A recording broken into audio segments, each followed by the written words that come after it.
Bonjour à tous et à toutes. Alors le monde va mal, le monde est malade. Il va falloir qu'on veille à son chevet. Vous savez quand même qu'on est en pleine crise d'épidémie de coronavirus, venu directement de Wuhan. Tout le monde a ce nom à la bouche désormais, alors qu'il y a 3 mois, personne ne savait que cette ville y existait. Bon, quand on dit ville en Chine, c'est limite, hein, parce que c'est des mégapoles, 11 millions d'habitants. C'est ce qu'annoncent les chiffres à la télévision. Moi, je ne connaissais pas non plus Wuhan, comme ils aiment le dire maintenant. C'est devenu une ville très célèbre puisque c'est le nid du virus, le coronavirus, le Cor-19, Covid-19, pardon. C'est le nom, son petit nom sympathique. C'est son nom de code. Alors lui, ce virus, il a apparu subitement, à ce qu'il paraît, des Chinois qui ont tendance à manger à peu près tout ce qui existe et qui est en vie sur cette planète, et ça peut servir de nourriture en Chine. Ils mangent un peu de tout. Alors, je reprends des rumeurs, hein, j'en ai aucune idée si c'est réel ou pas, mais ils mangent un peu de tout des espèces d'animaux à écailles dégueulasses qui ressemblent à des trucs préhistoriques. Des chauves-souris, des trucs comme ça, enfin des trucs qu'on n'aurait pas idée de manger, eux ils les mangent apparemment, et ça serait soi-disant venu de là. Bon, on va l'accepter. À vrai dire, ça importe peu parce que ça, c'est le scénario qui est utilisé pour justifier l'origine de ce virus, son apparition subite, alors qu'il doit exister depuis, il a dû être identifié depuis longtemps, mais bon. Là, c'est un virus donc, qui apparaît dans cette région-là, donc on a la scénarisation de l'enfance, parce qu'il faut toujours une histoire avec le début, l'origine du mal. Donc là, on lui met une petite enfance en Chine due à la consommation d'animaux exotiques par les Chinois, et à cause de ça, ils ont développé une maladie qu'on n'aurait jamais dû avoir. Et du coup, ce virus qui a mis quelques temps avant de s'affirmer comme virus, a eu le temps de se propager un petit peu et maintenant il est diffusé dans plein de pays. Alors ça reste restreint, 300, 400 personnes dans chaque pays, 200 par-ci, un petit décès à droite à gauche. Moi je pense qu'ils vont essayer de tirer encore la corde pendant quelques mois. Et puis après ils vont encore faire quelques morts encore, hein, c'est obligé. Puis il y aura beaucoup de désinformation, mais à la fin ils auront leur but, c'est-à-dire de nous faire accepter encore des vaccins, encore des contrôles, encore tout un tas de choses. Ils ont de la suite dans les idées, ça faut pas s'inquiéter, pour nous soumettre à différents niveaux. Donc médical, financier, sécuritaire. Enfin, ils ont tout un programme qui est déjà mis en place, donc ils le mettent au fur et à mesure, hein. Ils ont un agenda, comme chacun sait. Alors quand je dis ils ont un agenda, je parle de ceux qui nous dirigent. Il faut bien comprendre ça. Ceux qui nous dirigent, ils n'ont pas de nation, ils ont une croyance, mais c'est pas une religion, c'est un dogme. Alors on peut mettre ce qu'on veut dans ce dogme. Moi j'ai mon idée. J'en ai déjà parlé, mais je ne vais pas étaler dessus, mais chacun peut les voir comme il veut. C'est un groupuscule de gens qui ont l'accès au pouvoir de chaque nation. Ils sont réunis, on ne sait pas où, mais ils arrivent à diriger et à faire une politique commune, financière, sanitaire, guerrière, idéologique, ce qu'on voudra. On peut mettre tout ce qu'on veut dans ce programme-là et ils l'appliquent au fur et à mesure des décennies et des siècles. Donc c'est pas seulement humain, mais on a le paravent humain. Et ces gens-là, ils arrivent à déclencher des épidémies en fonction de leur intérêt et de la poursuite de leur projet. Donc là, on est en plein dedans. C'est un épisode X, hein, parce qu'il y a eu en 2009, il y a déjà eu cette escroquerie du H5N1, l'autre nom de code du virus de la grippe aviaire. On a acheté 96 millions de doses en France, il me semble, de mémoire. C'était notre super ministre de la Santé, Jocelyne Bachelot. Jocelyne Bachelot, elle s'appelait. Je voulais dire Roselyne Bachelot, c'était pas évident avec ça. En même temps, Roselyne. Hein, Roselyne qui est devenue chroniqueuse chez, je sais plus si elle l'a encore, mais elle a été chroniqueuse fut un temps chez Cyril Hanouna. Enfin, il s'appelle Cyril Hanouna, mais bon, chacun sait que son niveau intellectuel, c'est au niveau d'une crotte de nez. Donc Cyril Hanouna, Hanouna qui veut dire morve. Donc on avait acheté 96 millions de doses que finalement on a fini par brader, offrir, je ne sais plus quoi. Donc 96 milliards de doses, 96 millions de doses, ça a coûté quelques milliards d'euros à l'État français. Autrement dit, à nous tous, pour rien, Il fallait qu'on se fasse vacciner 6 fois. À l'époque, c'était le projet. C'était du vent, à part les gens qui étaient qui avaient une très faible constitution immunitaire, les personnes âgées, etc., les personnes donc malades, etc., qui eux ont souffert et les victimes se trouvent majoritairement dans cette catégorie de personnes. Le reste, c'était ceux qui ont été infectés, ils s'en sont remis. C'était une grippe classique. Sauf que voilà, la grippe d'origine aviaire. Là, c'est la grippe d'origine chauve-souris et autres bestioles étranges et non définies. Enfin, si, on les connaît. Enfin, il y a tout un tas de contes et légendes sur l'origine et les raisons de ce virus. Mais on est toujours dans une espèce de conte mythique. C'est de la mythologie, clairement. Des légendes urbaines, il n'y a que ça en fait, c'est surtout des légendes urbaines. La réalité est que au final, il y a une contamination, mais qui n'est pas. Il y a une réalité qui est là, qui est qu'il y a une maladie qui se diffuse, mais c'est une grippe. C'est une grippe, c'est rien d'autre. C'est pas la peste noire qu'il y a eu par exemple en France ou ailleurs hein, d'ailleurs. Il y a 3 4 siècles en arrière, qui avait en particulier décimé la moitié de la ville de Marseille, je crois que c'était dans les années 1700 et quelques. 80 000 habitants, il y avait 40 000 qui ont décédé. Et puis quelques décennies après, bon, c'est revenu. Ça n'a rien à voir. Là, on est juste sur quelque chose comme une grippe saisonnière, voilà. Et donc en France, par exemple, je regardais encore les chiffres. En France, de la grippe classique, on a 8 000 morts par an. Là, c'est les derniers chiffres. Je regardais sur un article qui date du 27 février, donc ça date pas d'il y a longtemps, hein. Qu'est-ce qu'on a comme truc au niveau des chiffres de l'OMS? L'OMS qui nous explique en France, on va comparer en France, hein. Mais il faut regarder la réalité dans laquelle on est, c'est-à-dire de quoi on meurt en France chaque année. Parce que c'est ça qui nous intéresse. Pour se donner une idée, en France, pour la saison 2018-2019, donc c'était la saison, donc l'hiver dernier, en France on a eu 8100 morts, c'est l'OMS qui le dit, hein. Dans le monde ils disent qu'il y a chaque année entre 290 000 et 650 000 décès par an dans le monde dû à la grippe classique saisonnière. Et en France donc 8100 morts. 8100 morts en France chaque année en moyenne. Et là, en France, on est en train de paniquer pour 10 pèlerins, dont la plupart sont âgés et étrangers, qui sont décédés de cette grippe aviaire. Wuhan 400. Alors, ce qui est intéressant, on a le détail, c'est dans un article de Libération, donc qui date donc du 27 février. On a le pourcentage par tranche d'âge des gens qui sont décédés suite à ça. Alors, c'est intéressant parce que je vais lire l'article. Les personnes âgées de plus de 80 ans sont les plus touchées. La létalité pour leur tranche d'âge est de 14,8%. En gros, 15% des décès et des personnes décédées ont plus de 80 ans, ou 80 ans et plus. Elle est de 8% pour les 70-79 ans. Donc 8% donc pour la deuxième tranche d'âge et 3,6% pour les 60-69 ans. 1,3% pour les 50-59 ans. Puis ensuite c'est 0,4% pour les 40-49 et 0,2% pour les 10-39. Ça, c'est les chiffres. Donc, donc c'est une maladie qui touche les plus faibles parce que plus on vieillit, plus le corps s'affaiblit au niveau de l'immunité, tout ce qu'on voudra. Hormis il y a aussi un cas en France je crois que c'était un mec qui était cancéreux, qui a chopé la grippe, il est mort. Forcément, quand on est cancéreux, quand on prend un traitement de chimio, on a défense immunitaire, il n'y en a plus. Après, là, en général, on meurt d'une petite saleté que vous chopez et puis vous partez, c'est fini. Ben voilà, là, un cancéreux, sinon, c'est des gens de 3e, 4e âge. Voilà, la majorité des gens qui meurent, c'est ça. Donc, en France, on occulte ce genre de choses et on prend pour argent comptant la panique créée de toutes pièces par les médias qui nous montrent et qui nous parlent sans cesse de ce virus, de cette maladie qui arrive, avec sa légende d'origine animale. J'ai l'impression que c'est un sketch, mais ça marche. Même si les gens ont des doutes, j'ai l'impression qu'ils cèdent à la panique parce qu'ils ont besoin de réagir et de ne pas rester en se disant non, j'y crois pas. Ils ont besoin de se dire il faut que je réagisse quand même parce qu'ils ont été conditionnés à ça. C'est l'idée que j'ai quand j'écoute, quand je vois les gens, quand j'observe. Là, par exemple, ils ont annulé en France, là, hier, le carnaval de Nice. Ils l'ont annulé complètement. Pourquoi ? Parce qu'on est à la frontière en Suisse. À Nice, c'est la frontière à 30-40 km de la frontière italienne. Et comme vous le savez sûrement que les Italiens, c'est le pays européen le plus touché par le virus, ils ont à peu près 300 ou 400 personnes, je crois, qui sont atteintes. Il y a eu, je crois, qu'une dizaine de décès dans le nord de l'Italie. Je crois que ça se passe là-bas, la majorité des cas. Donc, c'est devenu, sans rigoler ou quoi, mais les preux de l'Europe, les Italiens. On les considère comme des gens malades, donc on ferme les frontières. Pas encore, mais c'est dans l'air, hein. Mais pour l'instant, on arrête les activités en public qui auraient lieu pas loin de l'Italie. Voilà, Nice, c'est à 30-40 km. On arrête le carnaval de Nice parce que c'est une manifestation publique et les Italiens sont susceptibles de venir rapporter leur virus. Tous les Italiens, hein, pas ceux qui viennent de la région infectée, non, tous. C'est magnifique. Bon, après, les avions, ils continuent à atterrir, de provenance de Rome, de Naples, tout ce qu'on voudra, ou même du nord, de Turin, de Milan.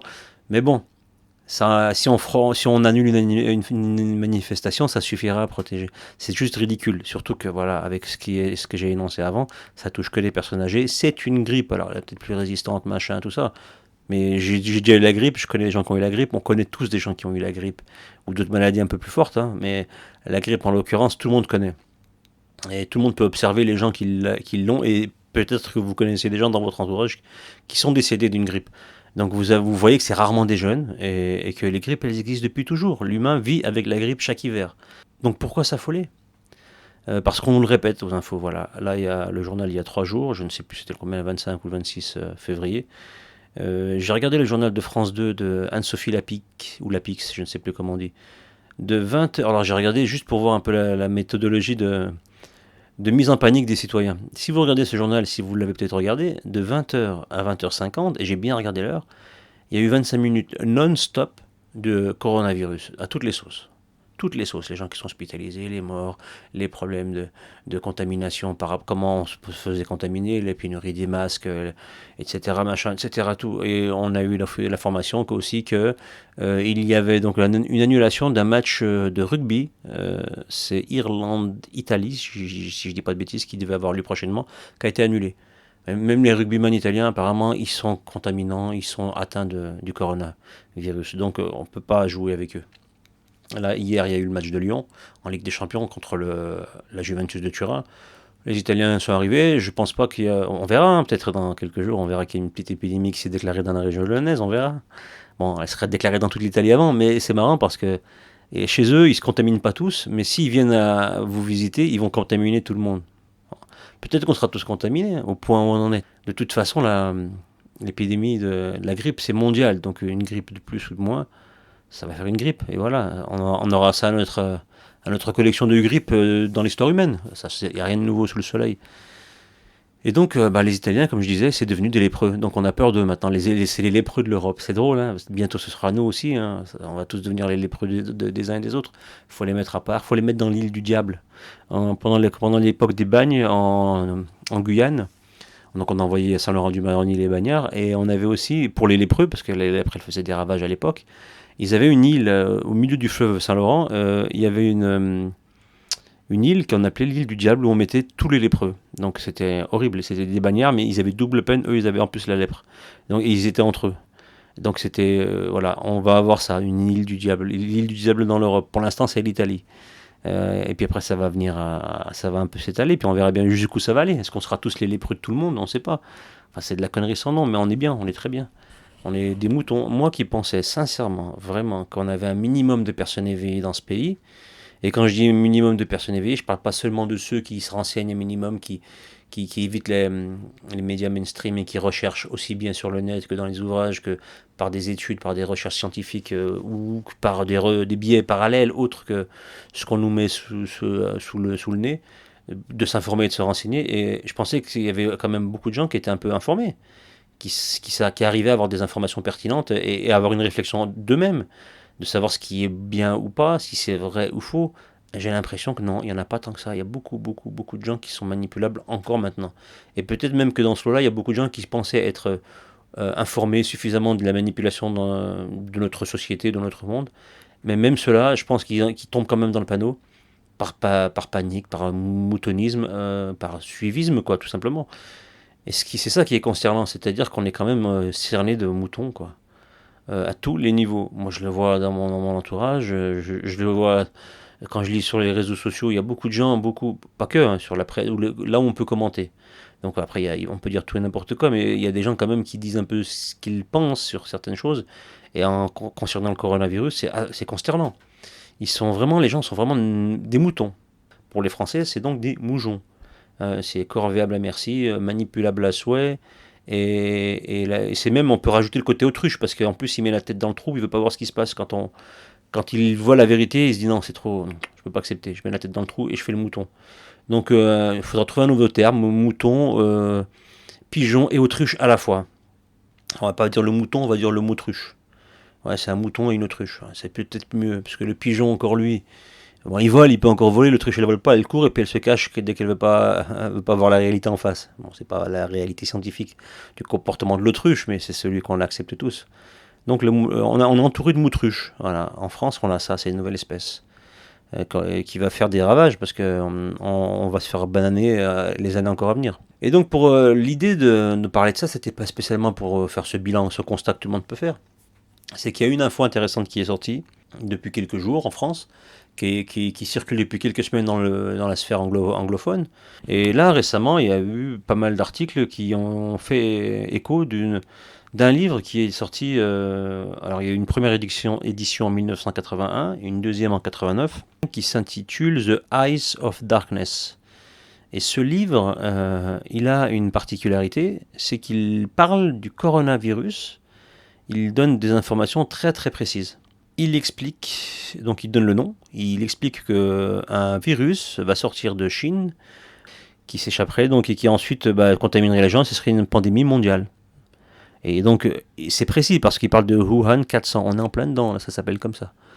Donc là on est dans quelque chose de très sympathique et de très, entre guillemets sympathique, et de conspirationniste, mais moi j'ai pas une lecture très classique de ça, enfin j'en ai une qui d'apparence classique, mais en fait elle s'éloigne un petit peu de ce qu'on peut dire. Ce virus a été anticipé par un auteur qui, bon, on sait pas trop ce qu'il est en réalité, est-ce qu'il est mystique, est-ce qu'il est, donc c'est apparemment un catholique, il a des informations, enfin il écrit des livres de grand public, il a écrit pas mal de romans, vous allez faire un tour sur son site, vous allez voir le genre d'ouvrage qu'il cite, qu'il édite et qu'il publie, enfin ça vole pas haut. Après son genre de prédilection c'est plus le roman policier, l'horreur et la science-fiction. Voilà, ça c'est son genre littéraire. Et son ouvrage, qui fait référence au coronavirus, c'est un genre de science-fiction en réalité. Et il parle de ça, donc le Wuhan 400. Même LCI en a fait un article il y a quelques heures sur le sujet justement. C'est dire si l'info commence à ressortir, elle va apparaître. Alors il y a une raison, hein, c'est pas pour rien que ça reste. Quand ça commence à apparaître une information sur un fait particulier, il y a toujours une raison, il n'y a jamais rien de gratuit. Ça, je pense que vous avez fini par le comprendre, et pour ceux qui le savaient déjà, il n'y a rien de nouveau, mais il faut bien garder ça à l'esprit. Il n'y a aucune info, surtout ce genre d'informations, si elles sortent, elles ont un but, elles vont servir à quelque chose de particulier qui nous échappe pour l'instant, mais qui va s'avérer être plus clair, qui va devenir plus clair avec le temps, et on va peut-être finir par comprendre la raison de cette diffusion d'informations, mais il y a toujours une finalité, il n'y a rien de gratuit dans une diffusion d'infos, quand ça vient de la presse mainstream, jamais. Alors la question qui se pose, c'est de savoir comment ce Dean Koontz a pu avoir des informations qui allaient être mises en place 30-40 ans plus tard. Par quel biais cet auteur de suspense, de livres d'horreur, de science-fiction, de fantastique, a-t-il pu être aussi précis dans ses ouvrages? Parce qu'il faut se demander d'où il obtient ces informations, c'est la question logique.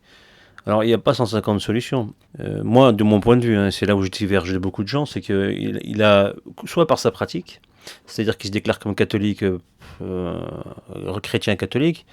Après, je ne sais pas ce qu'il est, mais peut-être qu'il est autre chose que ça, ou qu'il a une pratique ésotérique, je ne la connais pas, je spécule simplement. Mais je sais que par rapport à ce qu'il annonce, ça peut être que par ce biais-là, c'est-à-dire qu'il a dû obtenir des informations d'entités qui ont la capacité de voir ce qui va se passer. Alors, dit comme ça paraît toujours étrange. J'en ai déjà parlé dans d'autres vidéos, j'ai fait beaucoup d'articles. Enfin, j'ai fait quelques articles dessus aussi également par le passé. Mais il a quand même eu beaucoup d'informations très précises sur l'origine, le nom et le contexte de l'apparition de ce virus. Voilà, et c'est une information très précise, on ne peut pas lui enlever. Donc il l'a bien obtenu quelque part. Alors, soit il l'a eu en songe, il a fait un rêve, il avait une vision peut-être, et il l'a noté, il l'a gardé à l'esprit, puis il l'a mis dans un de ses romans, c'est fort possible. Ou alors il l'a eu en inspiration. Alors l'inspiration, elle vient d'où? C'est pas seulement sa propre inspiration réfléchie. On cherche des informations, des idées pour écrire un roman quand on imagine une trame. On cherche l'inspiration, on lit des ouvrages, on passe à autre chose si on bloque. Enfin, on essaie de se nourrir pour trouver des idées. Il aurait très bien pu le trouver dans un ouvrage, etc. Ou il aurait pu avoir une inspiration qui arrive comme ça. Il réfléchit, puis ça arrive. Moi, j'appelle cette inspiration qui se caractérise par une réalité concrète 30 ou 40 ans après, j'appelle pas ça de l'inspiration, j'appelle ça l'ouest-ouest. L'ouest-ouest, c'est comment ça se traduit en français, susurrer à l'oreille, soumettre, enfin, donner des informations par insuffler de manière pernicieuse des informations et qu'on imagine être les siennes. Voilà, c'est un concept islamique très connu, le waswas. Et il trouve son origine non pas de manière humaine, mais de manière d'entité spirituelle autre que humaine qu'on identifie comme étant les djinns. Et pas n'importe quel djinn, puisque ceux qui donnent le waswas, ceux qui nous inspirent ces informations, ces pensées, ces sentiments, ils sont de sources démoniaques. Voilà, ils sont pas. Alors pour info, et pour ceux qui ne le connaissent peut-être pas, le principe des djinns en islam, c'est les démons. Alors c'est une espèce à part de l'humanité, c'est une espèce qui vit dans un monde qui nous est occulté. le côté occulte des choses, donc on ne voit pas. Mais ils sont, leur univers est enchevêtré dans l'autre, mais nous ne pouvons pas les voir. Eux peuvent par contre basculer de notre côté, ils peuvent nous percevoir, ils peuvent interagir avec nous, s'ils le souhaitent, mais toujours du côté négatif des choses. C'est rare qu'ils interagissent du côté positif. Et là, ceux qui nous soumettent ces susurrements, ces informations, en général, quasiment tout le temps d'ailleurs, c'est du côté démoniaque des choses. C'est-à-dire que dans l'espèce des djinns, il y a des djinns classiques qui sont croyants, athées, qui font leur vie, etc. Et puis il y a ceux qui sont démoniaques, de la race de Satan, enfin de la descendance de Satan plutôt. Parce que c'est la même espèce, la même entité, c'est les djinns, ils ont la même nature, sauf qu'il y a une partie de de ce peuple de djinns, ils font partie de la descendance de Satan. Il y a Satan qui est un djinn, qui a des caractéristiques de djinn, mais qui a un comportement absolument, totalement contradictoire avec la justice divine, et il est toujours dans l'incitation au péché, il est là pour faire le mal, simplement. Et ça, il a une descendance, il a des alliés, il a des gens qui le rejoignent aussi, qui n'étaient pas forcément de sa lignée, mais du côté des djinns, mais qui l'ont rejoint aussi. Donc il y a de ça. Donc il y a des djinns qui sont de sa descendance pure et qui seront que dans l'accomplissement de choses néfastes contre l'homme et l'humanité en général. Et puis il y a d'autres personnes qui viendront, d'autres djinns qui viendront l'accompagner et qui s'allieront à lui. Voilà, ça fait partie donc de ce qu'on appelle les djinns démoniaques. Je synthétise, hein. Le monde est beaucoup plus large. Et donc c'est eux qui ont la capacité de nous susurrer des pensées, des informations, etc. Mais ça suffit pas d'avoir ce genre de personnes qui vous susurrent des informations. Mais comment ils obtiennent des informations qui vont se réaliser 40 ans plus tard? Est-ce qu'ils ont un accès au futur? C'est la question qu'on se pose, et la réponse est oui, ils ont un accès au futur. Et ça, c'est dans la tradition islamique qu'on retrouve ça. Dans le Coran, dans le Coran, on a certaines informations et qui sont complétées par différents hadiths qui nous détaillent précisément leurs capacités. Alors dans le Coran, on sait il y a la sourate 72 du Coran qui s'appelle les djinns, et c'est un djinn qui prend la parole au début de la sourate, je crois 10 ou 15 versets, qui explique qui il est, ce que font les djinns, comment ils s'associent avec les humains. Et il explique qu'il monte aux cieux, qu'il essaie d'écouter les ordres que Dieu transmet aux anges pour les exécuter, donc les décrets divins qui doivent être mis à exécution. Donc c'est les informations de choses qui vont arriver, et les anges descendent pour les mettre en place. Les djinns essaient d'écouter ça, d'intercepter. Là, ils se font en général, quand ils essaient de s'approcher trop donc de cette communication divine avec les anges, ils se font lapider par des pierres, des bolides foudroyants. Alors on appelle ça, il y en a qui disent que c'est les étoiles filantes qu'on voit, etc. Moi je rentre pas dedans, c'est pas le sujet, et puis je rentre pas dedans, j'ai pas envie de débattre là-dessus, mais en tout cas ils se font lapider clairement. Pour info, ils n'avaient pas la capacité de les écouter tous. Parfois, ils écoutaient des morceaux, des bribes d'informations, mais ils ne pouvaient pas tout entendre. Et souvent, ils ont que voilà, une partie. Alors, quand ils la transmettent aux humains, la partie d'information qu'ils obtiennent, ils bricolent pour le reste. Ils donnent une partie de l'info, et ils inventent le reste, ils tissent, ou carrément, ils donnent que du faux. Parce qu'ils sont là, c'est des démons. Ils ont que la perdition comme projet pour l'humain. Donc, quand ils lui donnent une information à l'humain, en général, c'est ce qu'on appelle les devins, ce qu'on appelle les voyants et tout ça, etc. Alors, tous les voyants ne sont pas en affiliation avec les djinns, mais les meilleurs devins, ceux qui ont des vraies informations claires et précises sur l'avenir, qui sont vérifiables factuellement, ça peut arriver régulièrement, eux, ils sont en relation directement avec les djinns, ils obtiennent leurs informations. Alors ils obtiennent des vraies informations et beaucoup, beaucoup, beaucoup, beaucoup de fausses informations.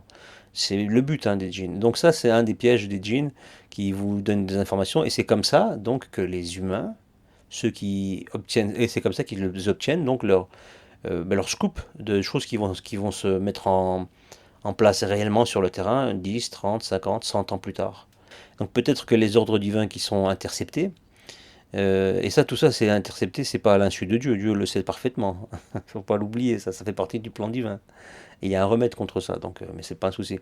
Pour donner les infos, il n'y a rien qui échappe à Dieu, que ce soit bien précis, hein, que ce soit bien clair, pardon. Donc peut-être que ces décrets divins qui sont interceptés, peut-être qu'ils concernent 3 siècles, peut-être 2 siècles. Allons savoir. C'est possible, en tout cas, dans les faits, quand les choses apparaissent, quand on a un bouquin qui est comme celui-ci, ou d'autres choses, comme par exemple, je vais revenir sur les protocoles des sages de Sion, qui nous donnent des informations sur des guerres à venir. Il a été officiellement, on va dire, la date la plus récente de sa rédaction. Je remonte pas plus loin, mais la date la plus récente, c'est 1915, je crois. C'était juste avant la révolution bolchevique 1917. Donc la dernière version la plus récente des protocoles des sages de Sion, c'est 1915. Et il a probablement été rédigé avant. Alors la question, c'est pas à savoir si c'est un vrai ou un faux, hein. Moi je rentre pas dedans. Ça peut être un faux, un peu un vrai, on s'en fout. Parce que c'est pas. Et puis d'abord, authentique par rapport à quoi? Sauf que là, dans le protocole des sages de Sion, quand on lit ce qu'il annonce, ce que les protocoles annoncent, il y a beaucoup de choses qui se sont réalisées 10, 20, 30, 50 ans après. Des révolutions, des guerres, la mise en place d'un système économique qui gouvernerait l'humanité, et tout un tas de choses, et puis encore d'autres choses qui vont sûrement arriver. Donc quand on a, alors peu importe sa véracité, c'est ce que je disais, parce que dans les faits, les éléments annoncés, pour certains, en partie, se sont réalisés 30, 40, 50 ans après. Ça permet de se poser une question, de se dire ceux qui ont rédigé ce vrai ou ce faux livre, peu importe, les informations, mais quoi qu'il arrive, pour connaître l'avenir et pour avoir des informations sur ce qui va arriver, il va falloir solliciter des entités qui ont les capacités d'avoir ces informations. Et moi, et je pense que si quelqu'un d'autre a les informations qu'il le dise, mais moi, jusqu'à preuve du contraire, je n'ai aucune source autre que celle que je viens d'énoncer, c'est-à-dire les djinns démoniaques qui ont la capacité d'obtenir des informations sur les décrets divins qui devraient être mis en place dans le futur. J'ai que cette source d'information qui soit valable et qui puisse offrir des informations pertinentes à venir. Sorti de ça, s'il y a des gens qui connaissent d'autres façons d'avoir des informations sur le futur, qu'ils les donnent. Mais pour l'instant, moi, je la connais que celle-ci. Donc, je peux que faire le lien en me disant que ceux qui donnent des informations dans leurs livres, dans leurs films, dans leurs discours, peu importe, qu'ils annoncent avec précision des choses à venir, le lien, il est fait. On sait avec qui ils ont communiqué. Si c'est pas eux, c'est les gens qui les ont informés, qui les ont renseignés, qui ont commercé avec des entités démoniaques. Il n'y a pas d'autre solution autre que celle-ci. Sinon, ça serait bien de le savoir. On peut chercher longtemps, on ne trouvera pas, clairement. Et donc, soit c'est dans son cercle proche, soit c'est lui-même qui est impliqué dans ce commerce. Mais quoi qu'il arrive, il a obtenu des informations venues d'un autre monde. C'est pas plus compliqué que ça. Et je rebondis pour en revenir à d'autres informations qui étaient dans le même genre. C'était il y a 25 ans maintenant, en 95. On avait un certain Steve Jackson qui avait sorti son célèbre jeu Illuminati, où donc en 95, il avait sorti plein de cartes, je ne sais plus, c'était un gros jeu, 300, 400 cartes, ou des photos, donc des dessins où il y avait des attentats du 11 septembre, il y avait Fukushima, il y avait même, il y en avait tellement. Il y avait l'équivalent de ce qu'on appelle Julian Assange, il avait sa photo, un dessin où on le voyait, Julian Assange, donc le gars de Wikileaks. On avait Mark Zuckerberg, une carte très choquante où on voyait un petit jeune qui créait un réseau social et on sous-entendait dans cette carte qu'il le piquait en fait, c'était pas le sien. Les faits sont là, il a pompé le principe de Facebook, il l'a pompé à des copains à lui à la fac quand ils l'ont créé pour leur faculté à eux et il se l'a accaparé, il l'a utilisé puis c'est devenu ce que c'est devenu aujourd'hui. Il y a eu d'autres choses, il y a beaucoup, beaucoup, beaucoup, beaucoup de choses, mais celles qui ont plus choqué, c'est vrai que le 11 septembre avec les tours et on voit qu'elles explosent. C'était en 95, hein. C'était donc il y a eu plein de choses qui sont arrivées depuis qui sont avérées vraies. Et j'en ai oublié encore, j'en oublie plein. Il y en a. Recherchez Illuminati, Steve Jackson, vous allez en trouver plein. J'en avais parlé il y a quelques temps dans différents articles. Parce que quand vous avez des informations d'événements qui vont se produire aussi précises, et on a la trace dans le temps quand le jeu est sorti en 95, donc ils peuvent pas on peut pas mentir en disant oui, mais il est sorti après les événements. Non, c'est sorti en 95. En 2001, quand c'est arrivé, les attentats, on s'est dit waouh, on a vu Fukushima en 2011, waouh, ah ouais, quand même. Facebook et Julian Assange, pareil, puis il y en a plein, hein. Je dis ça de tête, mais il y en a tellement, j'en ai zappé plein. Pareil pour les films, les Matrix, pareil, ils parlent des choses qui en laissent produire. Le personnage de Neo, il est né le 11 septembre 2001 en plus, dans le film. Son passeport, il apparaît à l'image, ça dure 3 secondes, on voit son passeport, il est né le 11 septembre 2001. Voilà. Et c'était en 2099, Matrix. Par exemple, et puis d'autres films aussi qui annoncent, il y avait la série The Long Gunman qui est sortie, c'était le gars j'en avais parlé dans ma vidéo j'avais fait une vidéo sur Vince Gilligan, le gars qui avait inventé X-Files et Breaking Bad. Il avait donc en 80, donc il avait fait X-Files et ensuite entre X-Files et Breaking Bad, il avait sorti une série. C'était un spin-off de donc justement de X-Files qui s'appelait donc The Long Gunman et c'était sur trois geeks qui est ceux qui étaient qui informaient euh, à l'agent Fox Mulder et Scully dans la série X-Files qui étaient donc là. C'était une série spécifique sur eux où ils étaient en train de. Bon, c'était des hackers professionnels, des white hats, c'est-à-dire des pirates, mais pour la bonne cause. C'était pas des mauvais. Donc eux, ils pirataient différents systèmes.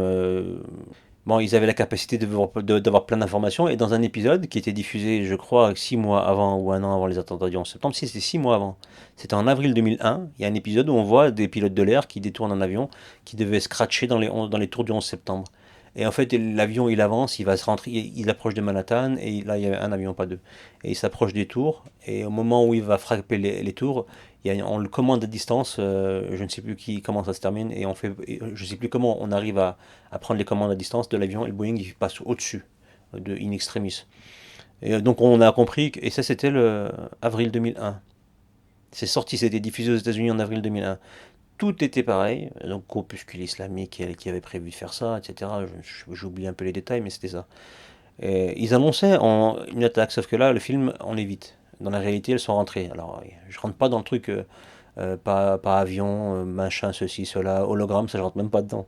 Je rentre même pas dedans, c'est juste, voilà, je ne vais pas m'étaler là-dessus.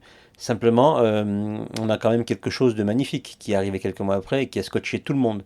Mais c'était prédit, et il y a plein de pochettes de musique, etc. Donc tous ces gens-là, toutes ces choses-là, toutes ces informations qui sont reprises dans tous ces supports, elles ont une source que j'ai définie juste avant. Après, on l'accepte ou on l'accepte pas.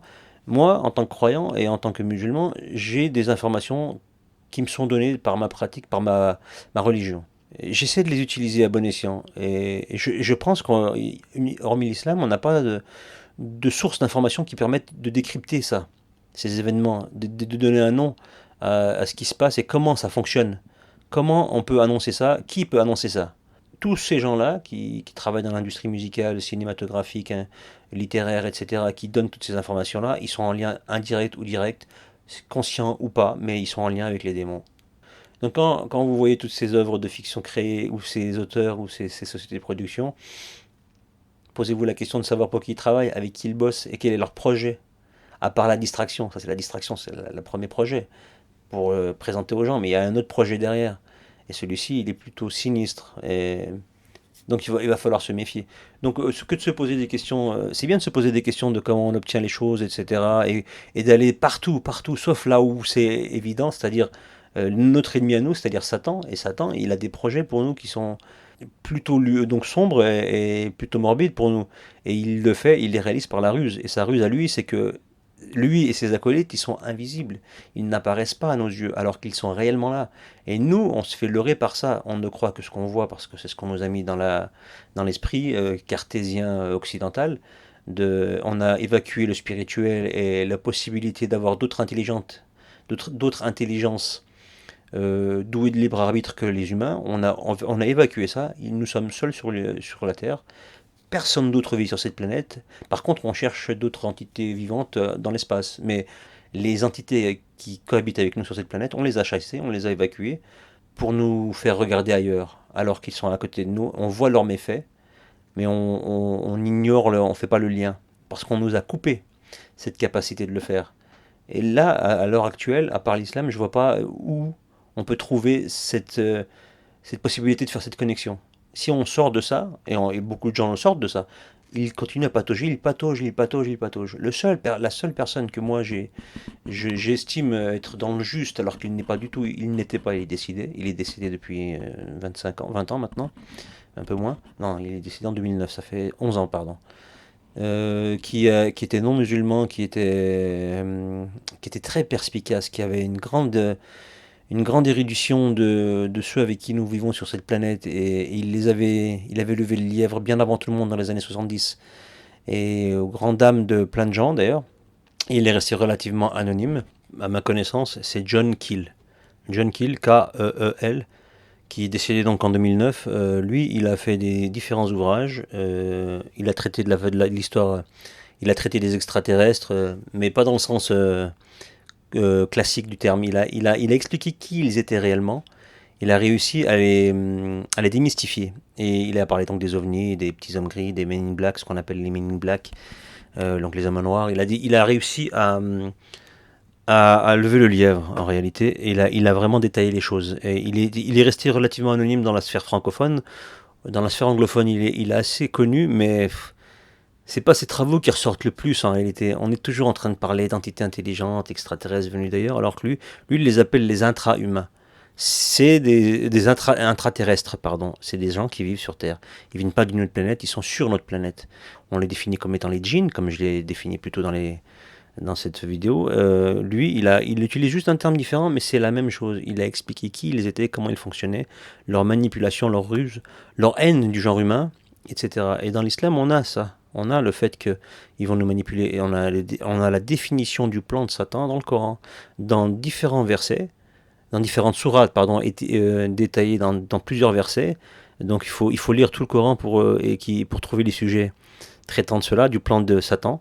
Alors il n'y en a pas énormément, mais il y a une bonne histoire bien détaillée qui explique les plans de Satan pour l'humanité. Le complot, il est dans le Coran, il est tenu dans le Coran. Le complot satanique, il est dans le Coran.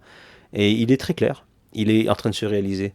Et l'usurpation de Satan et de ses sbires pour nous manipuler et nous faire croire à d'autres choses, et tout sauf la réalité, donc des voies de garage qu'ils nous offrent, bah, ça passe par ce genre de fantaisie, de prédication de divinatoire, de l'art divinatoire. On peut penser à tout le monde pour obtenir ces informations, sauf aux djinns, eux qui ont la capacité justement de les avoir, ces informations. Et on n'arrive pas à penser à eux. Dans le monde occidental, le monde laïque, hein, parce que le monde islamique, il y en a beaucoup qui ont quand même compris. On le sait. Après, est-ce que les musulmans font la connexion? Pas toujours, je ne pense pas.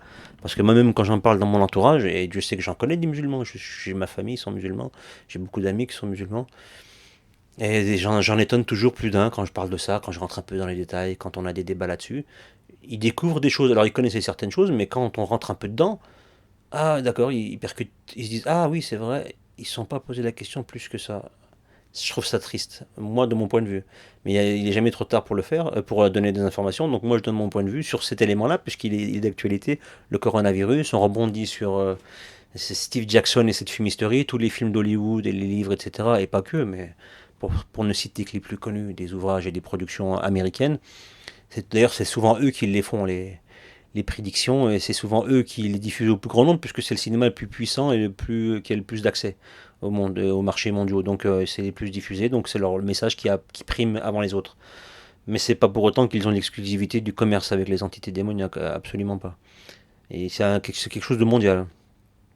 Et donc pour en revenir à John Keel, il y a eu un film qui a été adapté d'un de ses livres, un de ses best-sellers, qui est sorti en 2002 et que je vous conseille vivement de regarder si vous aimez un peu le cinéma et les films fantastiques. C'est un film donc c'était, pour résumer l'histoire, ça s'appelle La prophétie des ombres et c'était avec Richard Gere en rôle principal.